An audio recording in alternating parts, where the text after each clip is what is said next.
마태는 예수 그리스도가 누구신가 어제 말씀에 이어서 오늘도 그 그리스도의 성격 그리고 특히 그리스도의 직분에 관해서 오늘 말씀을 우리에게 메시지를 주고 있습니다.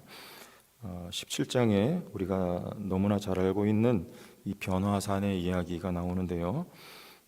예수께서 엿새 후에 예수께서 베드로와 야고보와 그 형제 요한을 데리시고 따로 높은 산에 올라가셨더니 이렇게 말씀합니다. 여기 예수님의 세 명의 수제자죠. 예수님은 항상 소수에 집중하셨어요. 12명의 제자를 선발하셔서 그들에게 집중하시고, 그리고 특히 12명 가운데에서도 이 베드로, 야고보, 요한에게 집중을 하셨던 모습을 우리가 이렇게 볼 수가 있습니다. 우리 이런 모습 속에서 예수님의 사역의 전략을 엿볼 수 있는 거예요. 소수에 집중하고 이 소수들을 잘 길러내서 이들을 통해서 결국에는 사마리아와 땅끝까지 복음에 전해지는 데 있어서 이 소수들이 세워질 때 그들을 통해서 사명이 감당되게 하는 것을 우리가 볼 수가 있습니다. 사도행전에 가면은 3,000명, 5,000명이 예루살렘 교회에 회개하고 돌아올 때 그들을 이 사도들이 가르쳐내고 길러냈던 모습을 우리가 볼 수 있듯이, 우리 교회 사역을 할 때에도 이 소수에 집중하고 소수들을 길러내는 훈련이 있어야 될 것을 우리가 이 대목에서 우리가 엿볼 수가 있고, 또한 우리 2절 말씀에 보면 그들 앞에서 변형되사 그 얼굴이 해같이 빛나며 옷이 빛과 같이 희어졌더라. 이 제자들을 데리고 예수께서 높은 산에 올라가시죠. 그러자 예수님이 변형되세요. 변형되셨다는 말은 이전의 모습과 지금 이 변화산에서의 모습이 확연히 다른 거죠. 어떻게 다릅니까? 변화산 전에는 예수님은 아무도 메시아라고 여길 만한 흠모할 만한 것이 아무것도 없었어요. 십자가 짊어지러 지금 예루살렘으로 가고 계신 그 예수님 모습이 어땠겠습니까? 그런데 이 산에서는 그 얼굴이 해같이 빛나며 옷이 빛과 같이 희어진 모습으로, 완전히 다른 모습으로 예수님 모습이 변화됩니다. 이게 예수님의 실상이에요. 그리스도의 모습입니다. 이 땅을 살아가는 성도들의 모습이 어떠하든지 우리의 실상이 이와 같다는 것을 우리는 예수님의 모습을 통해서 보면 되는 거예요. 자, 그런데 이게 누구의 모습일까요? 우리 성경에 보면 우리 3절 말씀에 그때의 모세와 엘리야가 예수와 더불어 말하는 것이 그들에게 보이거늘 합니다. 이게 모세의 모습이었죠. 엘리야는, 모세는 다 어디서 하나님을 만난 사람들입니까? 이 선지자들이고, 특별히 시내 산에서. 엘리야는 같은 장소입니다. 호렙산에서 이세벨이 너 이제 내가 죽인다, 내가 데려온 선지자들을 네가 다 잡아 죽였으니 내일 이맘때까지 내가 너 가만히 안 놔준다, 이런 살해 위협을 하니까 엘리야가 남쪽으로 도망가 더 남쪽에 호렙산, 즉 시내산에 이르러서 그곳에서 산에서 하나님을 만납니다. 모세는 출애굽기 34장에 보면 두 번째 돌판받으러 올라가요, 시내산에. 그리고 그 산에 올라가서 하나님을 배웠고 내려오자 그 얼굴에서 광채가 나기 시작하죠. 자, 지금 여기서 마태는 예수님을 누구라고 지금 그리고 있는 것입니까? 얼굴에서 광채가 났던 그 모세는 예수 그리스도를 보여주는 인물이었어요. 예표라고 하죠. 나는 그림자고 앞으로 참된 것이 오는데 그가 예수 그리스도인 것을 모세는 그렇게 보여주고 있는 것입니다. 모세가 시내산에서 누구 만나고 옵니까? 하나님 만나고 내려와요. 우리 출애굽기 말씀 볼게요. 34장 29절. 모세가 그 증거의 두 판을 모세의 손에 들고 시내산에서 내려오니 그 산에서 내려올 때에 모세는 자기가 여호와와 말하였으므로, 누구와 말합니까? 여호와와 말하였으므로 말미암아 얼굴 피부에 광채가 나나 깨달지 못하였더라. 여호와와 모세가 말하고 내려오자 그 얼굴 피부에 광채가 나요. 그런데 오늘 말씀 보세요. 그때의 모세와 우리 마태복음 17장 3절입니다. 그때의 모세와 엘리야가 누구와 더불어 말합니까? 예수와 더불어 말하는 것이 그들에게 보이거늘. 그래요. 모세가 여호와와 더불어 말하자 그 얼굴에서 광채가 납니다. 그러면 예수님의 얼굴과 옷에서 광채가 났다는 건 지금 예수께서 누구와 말씀하셨다는 겁니까? 여호와 하나님과 대면하여 말씀하고 계신 분이 바로 예수 그리스도라는 말이에요. 눈으로 보기에는 그 행색이 초췌하기 그지없지만 실상은 그는 영광의 하나님과 대면하여 말을 하고 대화하셨던 하나님의 아들이자 예수 그리스도임을 지금 마태는 이렇게 설명을 하고 있는 것입니다. 그때 베드로가 이렇게 말합니다. 4절에 베드로가 예수께 여쭈어 이르되 주여 우리가 여기 있는 것이 좋사오니 만일 주께서 원하시면 내가 여기서 초막 셋을 짓되 하나는 주님을 위하여 하나는 모세를 위하여 하나는 엘리야를 위하여 하리이다. 베드로가 말합니다. 여기가 좋사오니 이렇게 말해요. 그 산 위가 지금 예수님의 그 변화된 모습 그리고 예수님과 함께 모세와 엘리야가 더불어 말하는 그 현장에 이 베드로가 있는 것이 너무나 그것이 좋았다. 그래서 여기 초막을 짓자, 여기 거주하기 원한다 이런 말이지만 그러나 여기 있으면 안 되는 것이죠. 5절에 말할 때에 호련히 빛난 구름이 그들을 덮으며 구름 속에서 소리가 나서 이르시되 이는 내 사랑하는 아들이요 내 기뻐하는 자니 너희는 그의 말을 들으라 하시는지라. 자, 이 말씀 어디에도 나왔습니까?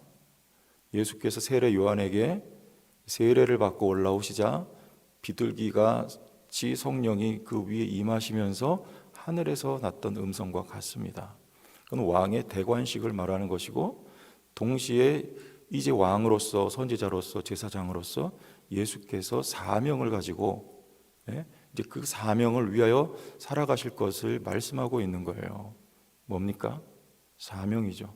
성령을 받고 그 성령으로 말미암아 이제 예수님의 공식적인 사역이 시작됐던 시점이 바로 그 세례 사건이에요. 여기서 두 번째 말씀하고 있는 것은요, 마찬가지 맥락이죠. 어제 말씀에 어떤 사명이었습니까? 16장 21절에 이때로부터 예수 그리스도께서 자기가 예루살렘에 올라가 장로들과 대제사장들과 서기관들에게 많은 고난을 받고 죽임을 당하고 제3일에 살아나야 할 것을 제자들에게 비로소 나타내시니. 어떤 사명입니까? 이제 앞으로 예루살렘을 향하여 전진해 나가시는 사명, 그리고 그 예루살렘에서 십자가 짊어지고 죽으시고 3일 만에 부활하시는 이 사명이 있기 때문에 베드로는 말해요. 여기가 좋사오니 말하지만 그러나 사명이 있기 때문에 내려가야 하는 것입니다. 엘리야는 호렙산에서 하나님 만나러 갔어요. 그러나 그는 그 산에 있으면 안 됩니다. 하나님이 내 자리로 돌아가라고 하는 거예요. 사명이 있기 때문입니다. 하사엘에게 또 예후에게 엘리사에게 기름 부을 사명이 엘리야에게 있었던 거예요. 선지자는요 항상 사명의 자리에 있는 거예요. 그 자리 떠나면 안 됩니다. 목사만 선지자가 아니고 여러분들이 이 땅에 이렇게 살아 존재하고 있다는 건 우리가 모두 다 사명이 있다는 얘기예요. 우리가 수험이 붙어 있는 한은 다 사명이 있습니다. 사명의 자리는 그리 만만하거나 녹록한 자리가 아니라는 것이죠. 이 세상에서 영광받고 대접받는 것이 사명자의 모습이 아니고 이 세상에서는 여러분 밟히고 죽는 겁니다. 이게 예수님의 사명의 자리였고 예수를 따르는 예수의 제자들이 가야 할 길인 것을 말씀하고 있어요. 여기서 누릴 이 영광, 산 위에서의 영광은 우리가 영적으로 이미 누리고 있는 영광이기도 하지만 그 영광의 완성은 장차 하나님의 나라에서 우리가 누릴 영광이고 이 땅에서는 가시면류관 곧 사명 짊어지고 가는 것이 이 땅에서의 사명자의 삶이라는 거예요. 그러므로 여기 있으면 안 되죠. 내려가야 하는 것입니다. 주께서 말씀하세요. 7절에 예수께서 나와 그들에게 손을 대시며 이르시되 일어나라 두려워하지 말라 하시니. 두려워할 수밖에 없죠. 하나님의 영광에 직면하면 죽습니다. 그러나 그리스도와 함께하면 죽지 않습니다. 율법은 우리를 정죄하나 마태복음 5장에 내가 율법을 완전케 하러 왔노라 그래요. 율법 자체만으로는 우리를 정죄하는 기능이에요. 그러나 그것을 율법에 예수 그리스도가 더해지면 그건 우리에게 복이 돼요. 그 율법 예수 그리스도로 인하여서 우리가 온전한 존재들이 되기 때문에 그리스도와 함께하는 하나님의 영광 앞에 직면할 때 그것은 우리에게 축복이 되는 거예요. 두려워하지 말라, 이와 같이 말씀을 하고 있고, 그 다음에 9절 이후로는 우리 8절은 어제 맥락과 마찬가지입니다. 8절 넘어서 9절, 9절 어제 말씀과 마찬가지입니다. 그들이 산에서 내려올 때에 예수께서 명하여 이르시되 인자가 죽은 자 가운데서 살아나기 전에는 본 것을 아무에게도 이르지 말라 하시니, 어제도 말씀하세요. 아무에게도 말하지 말아라는 거예요. 왜냐하면 제자들의 인식은 이 변형된 예수님의 모습을 보고 왕으로 인식하고 사람들에게 말할 때 사람들은 이 땅의 임금으로 알고 예수를 그렇게 이제 모셔가려고 할 것이기 때문에 이와 같이 말씀하고 있는 것입니다. 10절에 제자들이 질문합니다. 제자들이 물어 이르되 그러면 어찌하여 서기관들이 엘리야가 먼저 와야 하리라 하나이까? 11절에 예수께서 대답하여 이르시되 엘리야가 과연 먼저 와서 모든 일을 회복하리라. 내가 너희에게 말하노니 엘리야가 이미 왔으되 사람들이 알지 못하고 임의로 대우하였도다.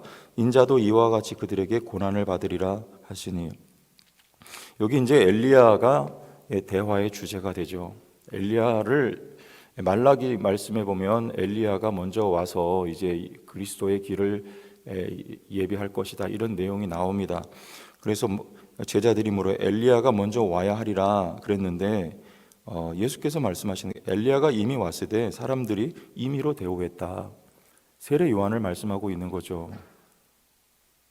여러분, 엘리야를 지금 당시의 사람들이 어떻게 기대하고 있었다는 말인가요? 엘리야는 바람 같은 선지자예요. 불 같은 선지자입니다. 하나님 만나러 갔을 때 바람도 불도 지진도 다 지나가요. 그리고 세미한 음성이 들려집니다. 내 자리로 가라는 거죠. 그 자리는 어떤 자리입니까? 사명의 자리예요. 고난의 자리예요. 선지자는요, 고난의 자리에 있는 사람이에요.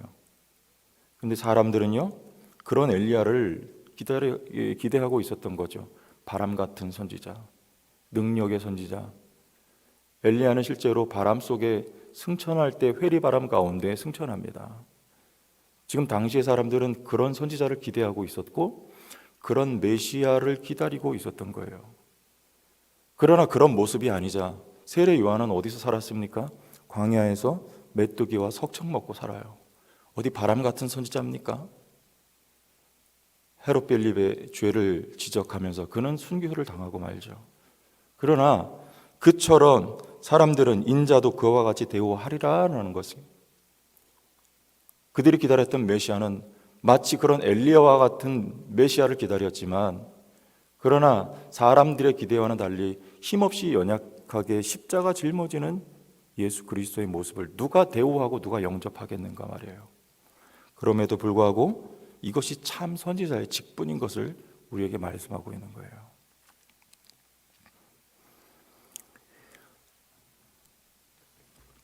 사도 바울은 고린도후서 3장에서 우리를 이와 같이 말합니다. 이것이 직분자다. 직분자의 현상적인 모습은 고난과 박해 가운데 있지만 그 실상은 그렇지 않다라고 바울은 말하고 있어요.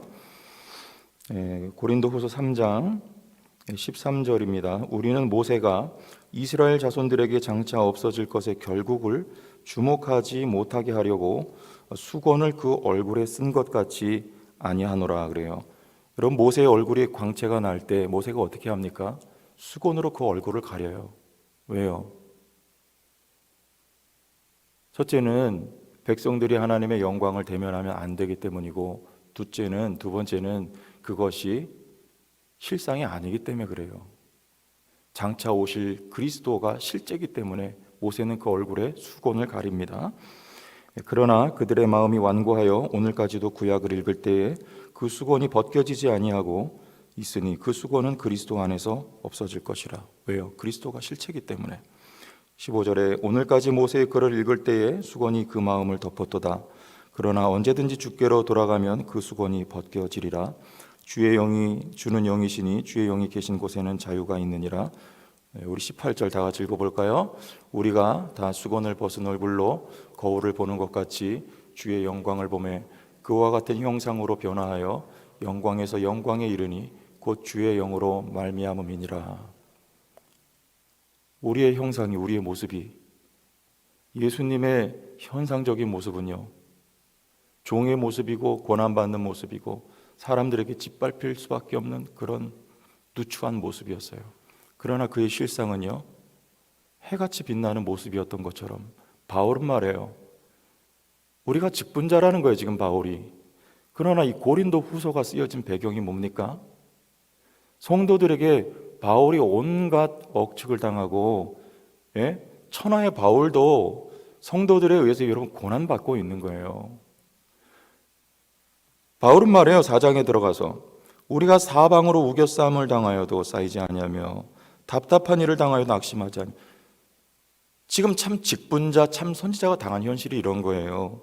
우겨싸움을 당할 수밖에 없고 답답한 일을 당하고 또 박해를 받아도 버림받지 아니하고 거꾸로 뜨림을 당하여도 망하지 아니하는 이런 실로 어려움과 고난 속에 처한 그런 현실이지만, 그럼에도 불구하고 우리의 실상은 뭐냐? 그와 같은 형상으로 변화하여 영광에서 영광에 이르니, 이거예요. 예수 그리스도가 변화산에서 빛나는 모습으로 변화하셨던 것처럼 오늘 끝까지 사명의 자리에서 고난을 인내하며 기다리는 우리의 모두 모습도 그리스도와 같은 것으로 변화될 것을 바울은 말씀하고 있는 것입니다. 여러분, 처한 현실과 삶의 자리가 어렵고 힘들어도 그 자리에서 묵묵하게 사명을 감당해낼 수 있기를 주의 이름으로 축원합니다. 이 땅에서는 고난이에요. 목회자도 마찬가지입니다. 여기서 대접받고 여기서 존경받는 거 아닙니다.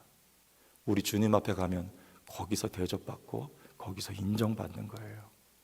거기서 주님의 모습처럼, 해처럼 빛나는 모습으로 우리 모두가 변화된 모습을 볼 수 있게 될 것을 기다리면서 오늘 우리에게 주어진 사명을 감당해내는 우리 모두 참된 예수의 제자와 선지자와 같은 여러분들이 될 수 있기를 주의 이름으로 축원합니다.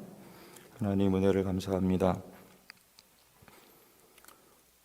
해처럼 빛나는 모습으로 변화되셨던 예수님처럼 우리 모두의 실상은 그러한 것을 영적인 눈으로 바라볼 수 있게 하시고, 우리가 받은 복을 이 땅에 살아가면서 하나님 영의 눈이 열려져서 누리면서, 그러나 한편으로는 우리의 처한 현실 속에서 고난을 함께 하시는 주님과 함께 묵묵히 견뎌낼 수 있는 담대함과 믿음으로 주님 함께하여 주옵소서. 그리고 승리하게 하옵소서. 예수님 이름으로 기도합니다. 아멘.